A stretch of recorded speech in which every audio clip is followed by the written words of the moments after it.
Hi, I'm Annie Arbenz, and we are at home today because today we get to talk about personal property. One of the hardest things to deal with in an estate is not the paperwork, it is the stuff in your house. First, who has authority over personal property in Washington state? How's the personal property supposed to be distributed? Mistakes that people make and how we can avoid them, and how we can avoid delays in this process.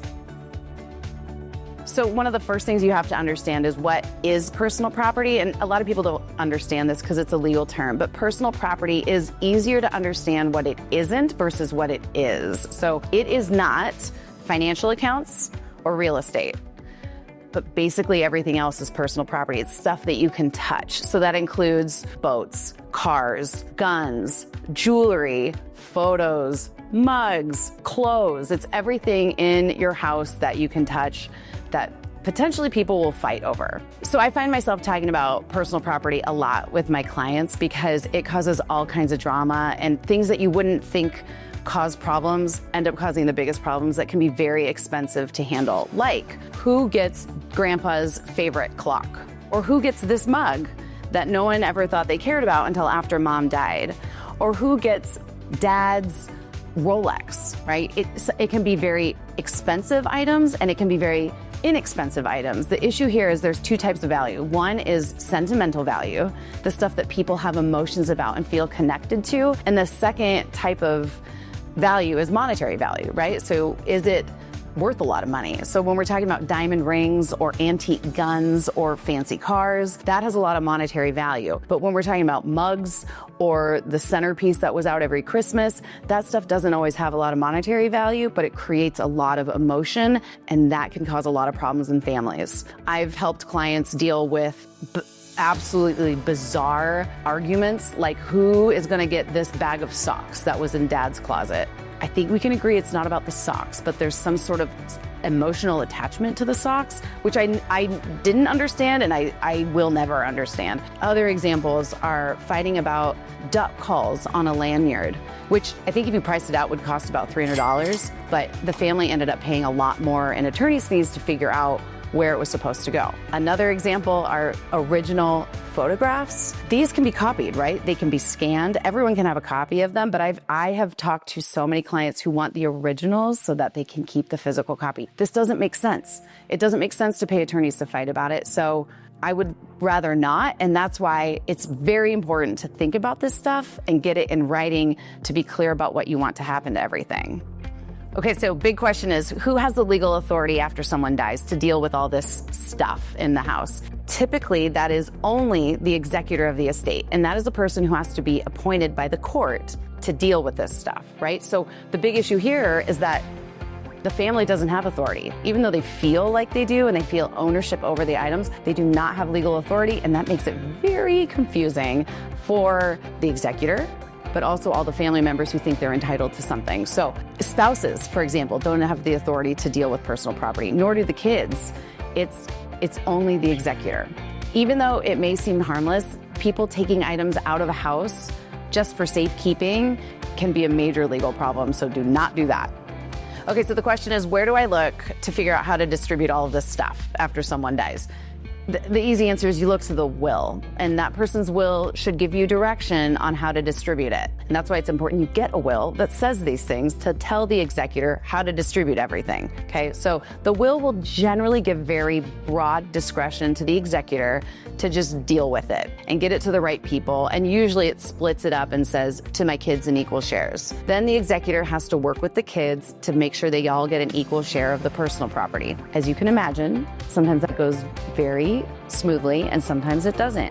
Just depends on the family. So if your family doesn't get along, it might be worth putting some more specific direction to the executor about how to distribute those things, and you would do that in your will. Washington state actually allows the person writing a will to keep a list separate from the will, and this is called a personal property memorandum. And this allows the person signing a will to list separately all of the items of personal property that she wants to go to certain people. This means that you can change those distributions of items without changing your will. And that's what the state wants. They want you to be able to say, this mug should go to my daughter, my watch should go to my son, without having to redo your will every time you do that. So the will says, hey, executor, look for the personal property memorandum and see if I've written things down on that. If I haven't, distribute it to my kids in equal shares. But if I have, make sure my watch goes to my son, the mug goes to my daughter, my wedding ring goes to a certain person. All those things would be listed on that personal property memorandum. Not everyone does them, but if they do, it really helps the executor get personal property to the right person. So the personal property memorandum is great as a tool in Washington, but it does have some limitations. As we talked about before, personal property doesn't include real estate or financial accounts. So you can't put cash gifts or real estate transfers on the personal property memorandum. It only applies to the stuff in your house, but it does apply to boats and cars and other big items that you might not think it does. So make sure to use it for that. Also, important is that the personal property memorandum has to be referenced in the will. If it's not, it doesn't work and it's not legally enforceable. Some mistakes that come up in this area in terms of distributing personal property and dealing with the personal property memorandum is one, sometimes the list isn't signed. So let's say grandma went through painstakingly and listed everything, but she didn't sign and date it. It's not legally enforceable and the executor doesn't have to use it. They probably should, but they don't have to. Another issue that comes up with these personal property memorandums is when a list separately written contradicts something that's in the will. That can really complicate things. It doesn't happen often, but when it does, it makes big problems for the estate. And sometimes people get really into this and they make multiple versions and then we don't know which one is the most recent one. So it's really important that they date it so that we know the most recent personal property memorandum is the one that the executor should use. Okay, so we've established that personal property can be very confusing. So let me give you some practical steps for how to best deal with all this stuff in an estate. Okay, step one, secure the property. You need to make sure that everything is safe inside the house, that no one can steal it, but also you need to understand which items have particular monetary value so that we can inventory them later. Step two, you want to document before you distribute anything. So you need to make sure that you understand all the things that are there, take photos of everything, appraise high value assets so that if you are ever questioned later by a beneficiary, you can show them exactly what was there and you can show them the value of that property. And actually, this is something you have to do under state law, so it's best to do it early so you can help yourself later. Step three, you want to follow the law. So in terms of distributing it, you got to make sure that you understand what the will says, find and identify the personal property memorandum. And if there aren't those things to help you out, then meaning there isn't a will, then you got to look to state law. Step four is to communicate early and often. And so I always like to get beneficiaries in the loop early in the process so they know what to expect and they don't get antsy about what's happening to everything. So communicate with them as much as you can and be transparent. Step five, distribute and sell all the personal property. So the best idea is to get rid of this stuff as fast as you can, but you got to make sure you do it in the right way. So distribute to the right people. And if no one wants something, you got to sell it or donate it. So it's the executor's job to make sure that they're identifying the right property that needs to be distributed versus sold versus donated. Some common family conflicts that I hear about a lot are as follows. You know, mom or dad told me that I was supposed to get this one thing. Or, grandma put Post-it notes on everything she wanted to go to certain people. Oh, mom always kept $10,000 in a specific drawer in our house and now it's missing. Where did that go? Or one of the beneficiaries takes something before an executor is appointed, so we don't really know where it went. I find that a lot of these conflicts are resolved if you have a will and use a personal property memorandum. That is the best line of defense against having your kids or whoever's left behind you fight about this stuff. And they will fight about it.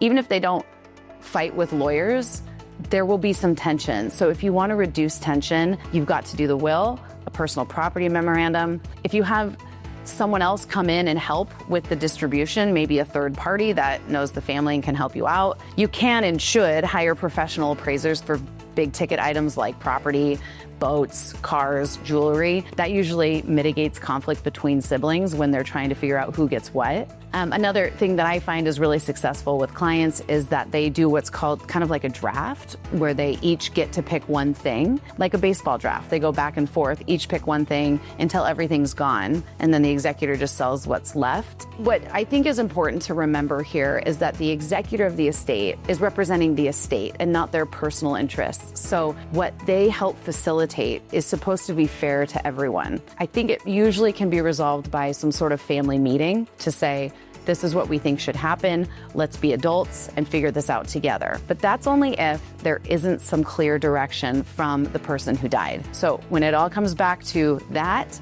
the best line of defense is to get a will with a personal property memorandum to avoid all the drama. When it comes down to it, personal property causes more fights than money. The good news is that all of that tension can be completely avoided with some good advanced planning. You need a will. And an easy way to get a will is through orbitwills.com. The will reference a personal property memorandum that you should use if you think it's important that certain things go to certain people. Give your executor a chance to get it done the right way. And almost just as important is to have honest conversations with your kids while you're alive. If they hear it from you, it means a lot more to them than if they read it on a piece of paper. So if you're currently serving as an executor, or you will be in the future, remember these things. Slow down. Make sure that you secure all of the assets. Document everything you do so that you can always defend what you've done in the future. Ask for legal guidance early so that you can make sure you're doing everything just the right way. And identify those items that have value of $3,000 or more so that you can clearly list those separately. And if you're planning your own estate, great job. Make sure you go to orbitwills.com to get these documents done, because it's not just a document, it's protecting your family relationships.